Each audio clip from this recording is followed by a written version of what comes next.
So today we are going to discuss about the asymptotic notations. Asymptotic notation is we can say it's a very important topic when we talk about the complexity analysis in algorithms. So asymptotic notation, we will consider primarily big O, big omega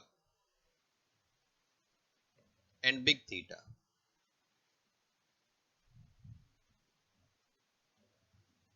And majority of the students have confusion in the complexity analysis and asymptotic notation. Whenever this topic comes, they always remain a bit confused. So we will see what is the difference between big O, big omega and big theta, and in very simple way we'll try to understand these asymptotic notations. So in this video I am going to discuss about the big O notation only. So if you see the bookish definition, because in the examination we have to attempt the question as per our textbooks. As per the bookish definition, what this big O says, if there is a function fn and there is a function gn, then fn is said to be big O of g of n if and only if there exists some c and n not greater than 0. Fn equals to big O of g of n if and only if there exists some c and n naught, these are two constants, greater than equal the value of n naught is greater than 0, such that my fn is less than equal to c into g of n for every n greater than equals to n naught. So this is our bookish definition.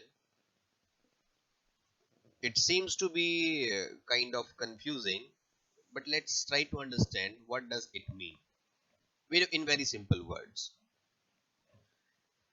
Generally we'll see this kind of graph also.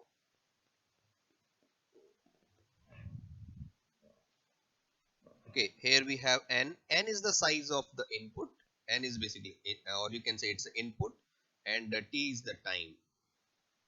And suppose I'm having a graph fn, and there is another graph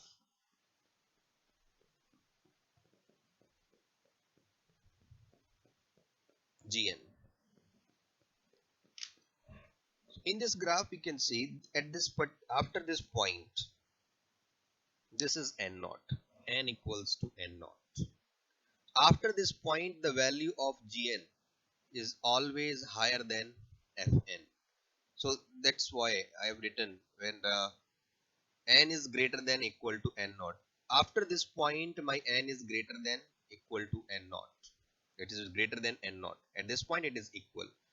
So after this point, my graph of gn will always be higher than this fn.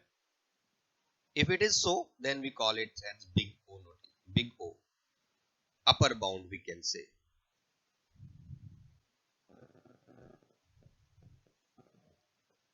Let's try to understand it. For example, my fn is 2n plus 4. Fn is equal to 2n plus 4. If I say 2n plus 4 is less than equals to say 3n.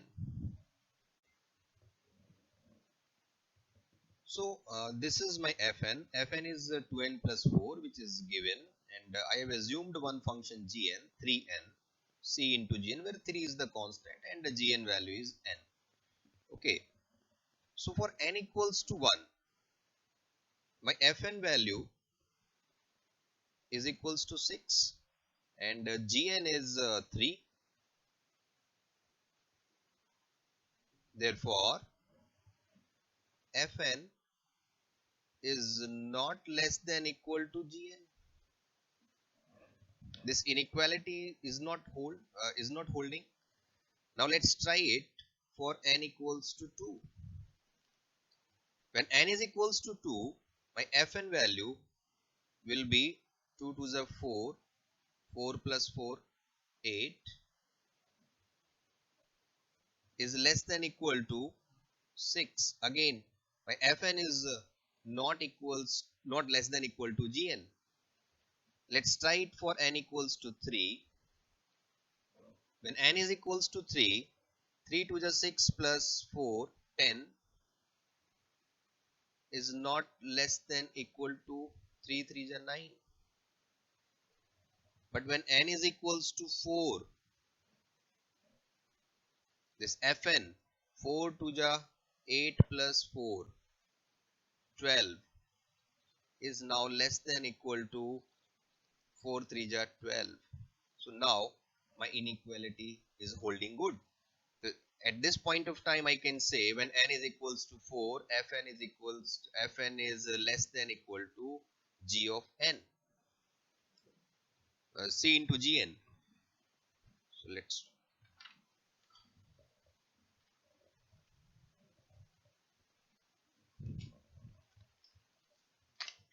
it means my fn was 2n plus 4 and gn was n. 2n plus 4 less than equal to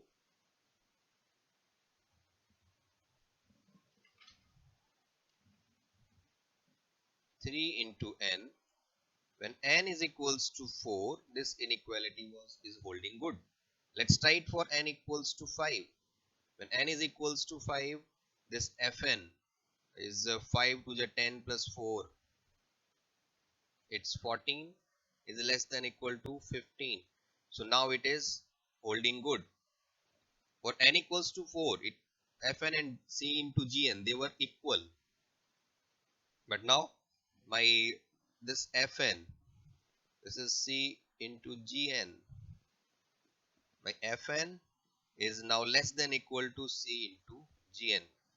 Hence, therefore, I can say my fn is less than equal to c into gn, where n is where c is equals to 3 and n is greater than equal to 4. That means after the value 4 onwards, the value of fn will always remain less than equal to c of c into gn. This thing is very important, and here we have the confusion. We are trying this c. C is constant. Gn was n. C is a constant value. Whose value will not change. So in our case, this c was 3 and g of n was n. That's why 2n plus 4 was less than equal to 3n for every n greater than equals to 4.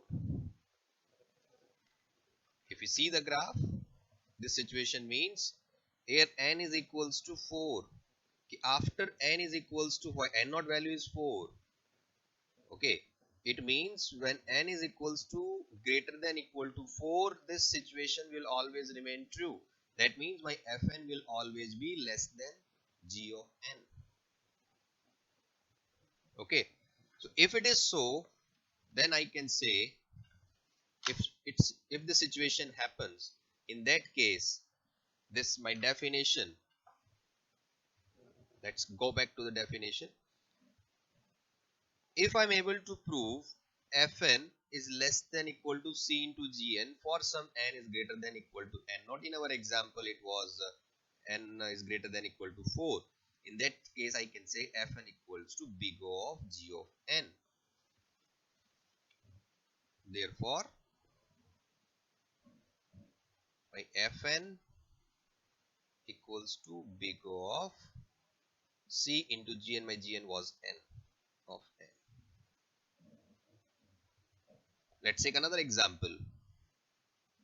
If say my Fn is equals to 4n plus 9, so I can take some Gn, say 4n plus 9 is less than equal to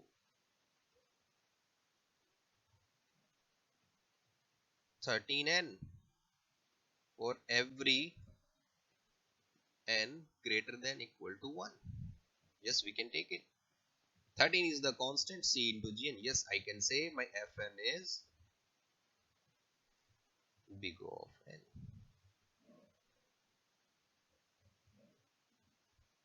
So this is about how we can represent a function in the big O notation. So big O is nothing but it is known as the upper bound. Okay, thank you. Thank you for watching this video.